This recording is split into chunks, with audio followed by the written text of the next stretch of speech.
Entitled in-laws moved into my home without permission while I was away, then tried to bully me out of my home. So I evicted them, took legal action, and dumped my fiancé. I'm a 34-year-old guy, and up until about a month ago, I thought I had my life figured out. I owned my home, a small but comfortable house that I worked my ass off to buy, had a job that paid well and gave me satisfaction, and I was engaged to a woman I thought was going to be my partner for life. Her name is Anna, and we'd been together for 3 years, engaged for 6 months. She seemed perfect in a lot of ways, sweet, smart, and driven, but I should have paid more attention to her family. They were always a lot. Her parents and younger brother acted like the world owed them something, and Anna didn't seem to notice or care. I chalked it up to cultural differences or family dynamics I didn't fully understand. Looking back, that was a mistake. It started a few weeks ago when I had to go out of town for a work conference.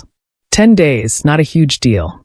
Right before I left, Anna asked if her parents could stay at my house temporarily. Apparently, a burst pipe had caused water damage in their house, and they needed somewhere to stay while repairs were being done. I wasn't thrilled about the idea, but Anna assured me it would only be for a couple of days and promised they wouldn't overstep. I agreed but made it very clear. This was my house, and I expected them to treat it with respect and leave as soon as their place was livable again. When I got back, I knew something was off the second I opened the door. The first thing I saw was Anna's younger brother sitting on my couch, surrounded by empty snack bags and soda cans, playing video games on my TV like he lived there. He didn't even look up when I walked in. The kitchen was worse. Anna's mom and dad were cooking something that made the house smell like a greasy diner, and the dining table was covered in their stuff. Papers, laptops, shopping bags, you name it. My house looked like a disaster zone. I walked in, trying to process what I was seeing, and Anna came into the room. She was on her phone, barely acknowledging me. "Hey, you're back," she said, like nothing was wrong. "What the hell is going on here?" I asked. "Why are they still here? You said it'd be a couple of days." She shrugged. "The repairs are taking longer than expected. They just need a bit more time." I didn't buy it, but before I could say anything else, I decided to check the rest of the house. That's when I found out her parents had moved into my bedroom. They'd taken over my room, thrown my things into a closet, and replaced my bedding with theirs. My bed, my sanctuary, was now theirs. I turned around and marched back to Anna. "Why are your parents in my bedroom?" I asked, trying to stay calm. "They needed more space," she said, not even looking up from her phone. "It's not a big deal. It's my bedroom, Anna. This is my house. You didn't even ask me. None of this is okay." She rolled her eyes. "You're overreacting. They're family. It's just for a little while." At that point, I realized I wasn't getting through to her. I didn't want to blow up in front of everyone, so I told her we needed to talk privately. Once we were alone, I told her flat out that this wasn't working. Her family had taken over my house, disrespected my space, and acted like they owned the place. I reminded her that I'd only agreed to a temporary stay, not an indefinite one. She got defensive immediately. "They're going through a hard time. What was I supposed to do? Let them stay on the street?" "This isn't about that," I said. "It's about the way they're treating my house like it's theirs. They didn't even ask to move into my room. That's not okay. You're being selfish," she shot back. "They're my family. I thought you'd understand." That was the first time I started to really question everything. If Anna couldn't see how wrong this was, how were we supposed to move forward? I told her I was giving her parents 1 week to pack up and leave. She didn't take it well, but I didn't care. This was my home, and I wasn't about to let her family walk all over me. The next day, I told her parents they needed to leave. Her mom acted like I'd just insulted her personally. "We're family now. You can't just kick us out. That's cruel." Her dad wasn't any better. "You do realize this house will be just as much Anna's once you're married, right?" That one hit a nerve. "We're not married yet," I said. "And this house is mine. You're leaving. You have 1 week." Anna tried to fight me on it, calling me heartless and accusing me of not caring about her family. I stood my ground. A week later, they packed up and left, but not without making it clear they thought I was the villain in all of this. I thought that would be the end of it. I was wrong. A couple of weeks later, I got served papers.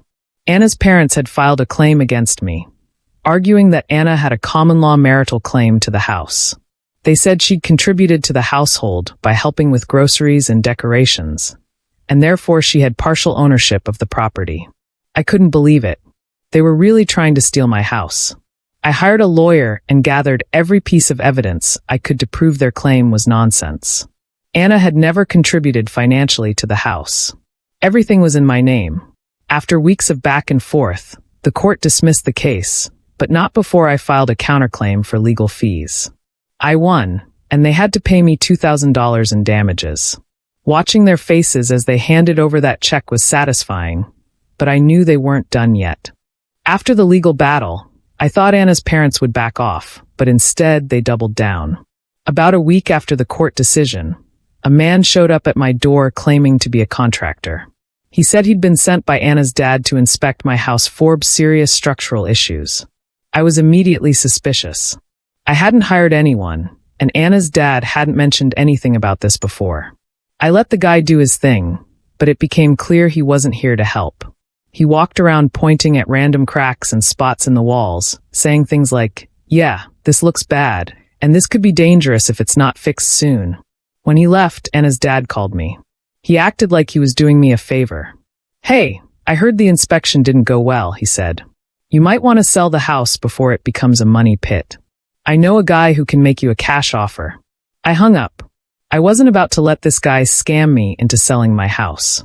I called a certified inspector I trusted and had them do a thorough evaluation. The report came back clean, no issues whatsoever. Armed with this proof, I filed a complaint against the so-called contractor Anna's dad had sent. Turns out, he wasn't even licensed, and my complaint got him barred from doing business in the area. That wasn't enough for me, though. I started documenting everything. The bogus inspection, the texts from Anna's dad, the timing of it all. I shared it with a few friends, and word got around fast. Anna's parents started losing what little credibility they had left in their community. People began distancing themselves from them, and I could tell they were scrambling to save face. It was a small victory, but it felt good. The harassment didn't stop there. Anna's younger brother decided to get involved, and his approach was even more pathetic. He created fake accounts online to leave one-star reviews for my workplace, calling me unprofessional and claiming I'd scammed people. He even went as far as to stalk my social media, taking photos and editing them to make me look bad. He'd post these photos on fake profiles, accusing me of all kinds of nonsense. At first, I ignored it, thinking he'd get bored and move on, but then it started affecting my job. Clients were asking questions, and my boss pulled me aside to figure out what was going on. I wasn't about to let this kid ruin my reputation. I gathered screenshots of every fake review, every edited photo, and every post he'd made. I reported everything to the platforms and filed a police report for cyberstalking. It didn't take long for the authorities to connect the accounts to Anna's brother. He was fined and hit with a restraining order, which barred him from contacting me or posting about me again. I heard through the grapevine that he tried to play the victim, claiming I was overreacting, but no one was buying it. By this point, I was fed up. I decided to expose the whole family for what they were. I made a public post detailing everything that had happened since they'd moved into my house. I included screenshots, receipts, and even court documents. I didn't exaggerate or embellish. I just laid out the facts. The post went viral, and the response was overwhelmingly supportive. People were horrified by Anna's family's behavior, and many shared similar stories of dealing with entitled people. Anna's family became a laughingstock, and any sympathy they'd tried to garner evaporated overnight. But I wasn't done. During all of this, I found out that Anna's parents had been stiffing contractors who worked on their house, claiming the work wasn't done properly to avoid paying. It explained why they'd been so desperate to stay at my place. They didn't want to spend a dime of their own money. I anonymously tipped off the contractors and the local housing authority, providing screenshots of their messages and detailing their tactics. Multiple lawsuits followed, and Anna's parents were forced to pay up. Between legal fees, fines, and settlements, they were in serious financial trouble. Through all of this, Anna stayed silent. She didn't try to defend her family, but she didn't stand up to them either. That silence spoke volumes. I realized she wasn't on my side. She never had been. I told her it was over. When I confronted her, she didn't even seem surprised. She just asked, "So that's it? You're throwing everything away?" "No," I said. "You and your family did that. I'm just cleaning up the mess." She moved out a few days later. I haven't heard from her since, and I've blocked her and her family on everything. I'm done. Looking back, I feel a strange mix of relief and anger.